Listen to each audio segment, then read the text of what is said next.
Čau! Mani sauc Santana. Esmu klāt ar kādu ļoti interesantu planšetdatoru apskatu Asus IPad Transformer Prime. Šo ierīci gaidījām ar nepacietību, jo iepriekšējais Asus Transformer planšetdators tika ļoti atzinīgi novērtēts mūsu apskatā. Šodien apskatāmais Prime izceļās ar to, ka ir pirmais planšetdators, kas aprīkots ar Nvidia Tegra 3 4 kodola procesoru, kas nodrošina teikstamu veiktspēju, taču tajā pašā laikā tiek saglabāts pieklājīgs akumulātora darbības laiks ar vienu uzlādes reizi. Ierīce fiziski sadalām divās daļās – planšetdators tā klasiskajā izpratnē, kā arī klaviatūras daļa, kurā iebūvētas skarienjūtīgais paliknis, papildus akumulātors, atmiņas karšu lasītājs un pilna izmēra USB pieslēgvieta. Šoreiz Asus ir ļoti rūpīgi piestrādājuši pie planšetdatora dizaina un to vēlamies novērtēt kā teicamu. Metāliskais korpus ir ļoti līdzīgs tam, kāds izmantots mūsu nesen apskatītajā Asus ZenBook Ultra portatīvajā datorā. Šāds korpus nevien lieliski izskatās, bet arī padara ierīci izturīgāku pret skrāpējumiem, kā arī tik ļoti nepievelk putekļus, kā piemēram glaucēta plastmasa. 8,3 mm plānā planšetdatora daļa svar vien 586 gramus, tādējādi arī šis gadžets būs komfortabls to turēt vienā rokā.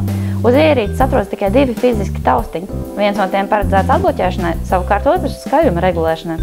Visas pārējās darbības varam veikt izmantojot Asus Transformer Prime skarienjūtīgo displeju. Runājot par displeju, tas ir viens no gaišākajiem un visādi citādi kvalitatīvākajiem, kādu mums nācies redzēt planšetdatorā.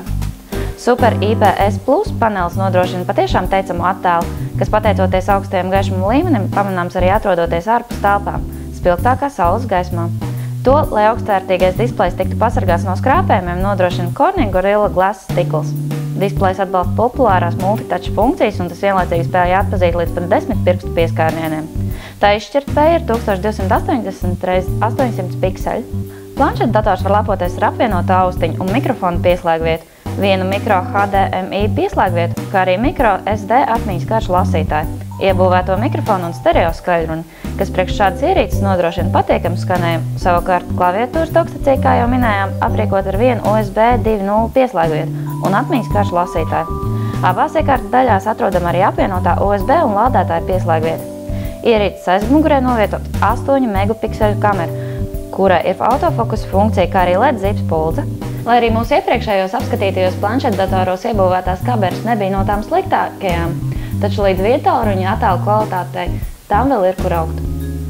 Savukārt Asus Transformer Prime kamera nodrošina jau pat ļoti patīkams attēlus, kas mierīgi var konkurēt ar piemēram Samsung Galaxy S2 un iPhone 4S uzņemtajiem.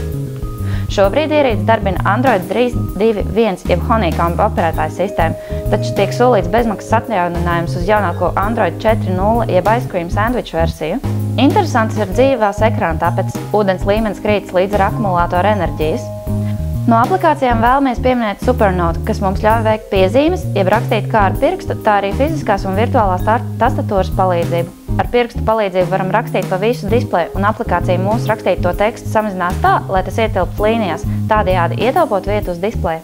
Ir arī īpaša Asus personalizētā iestatījuma sadaļa, kas ļauj pārslēgt Super IPS Plus displeja paneļa režīmus. Viens no tiem ir īpaši gaišs, kas paredzēts planšetdatora lietošanai, kad atrodamies ārā. Tāpat arī varam pārslēgt veiktspējas režīmus. Runājot par akumulātora darbības laiku ar vienu uzlādes reizi, komplektā ar dokstaciju nepārtraukti darbojoties ar ierīci, tā spēs darboties aptuveni 17 stundas, savukārt bez dokstacijas līdz 12 stundām, kas ir teicami rādītāji. Kā jau minējām, tad šis ir pirmais planšetdators, kuru darbina 4 kodolu Nvidia Tegra 3. Ierīces veiktspēju salīdzināsim ar Samsung Galaxy S10 planšetdatoru, kuru darbina paudzi vecākā Nvidia Tegra 2 platforma. Quadrant Standard Edition veiktspējas testā Samsung lolojums iegūst 2233 punktus, savukārt šodien apskatāmais Asus Transformer Prime planšetdators 3152 punktus. Kā jau tas redzams, tad veiktspējas pieaugums ir diezgan ievērojams. Klaviatūras dokstacija šo planšetdatoru padara īpašu. Atliek vien šīs daļas savienot un ierīci pārtop par teju vai par pilnīgu planšetdatoru. Varam izmantot QWERTY tastatūru, skarienjūtīgo palikni vai USB peli. Tastatūras izceļas un uz displeja ir īsts kursors. Arī klaviatūras dokstacija ir veidota no metāla, tā lieliski saskana ar pašu planšetdatoru. Nezinātājiem šis tiešām varētu likties kā glīts portatīvais dators. Ja iepriekšējā Asus Transformer planšetdatora variācijā abas daļas bija diezgan grūti savienot, tad šeit mehānisms ir pārdomāts un tas notiek ļoti viegli. Ja planšetdatoram ir pievienot klaviatūras dokstaciju, tad nav jāuztraucas par displeja bloķēšanu. Atliek to aizvērt un ierīci aizmigs, tikko kā atvērsim pamodīsies. Asus IPad Transformer Prime ir lielisks planšetdators un viennozīmīgi lielisks rīks produktivitātei, kas arī liek to izcelt mūsu planšetdatoru top pirmajā vietā.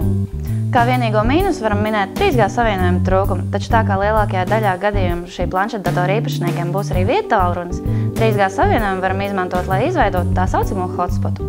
Šodien apskatītais Asus iPad Transformer Prime komplektā ar klaviatūras dokstaciju 32 GB versijā būs pieejams par 439 latiem.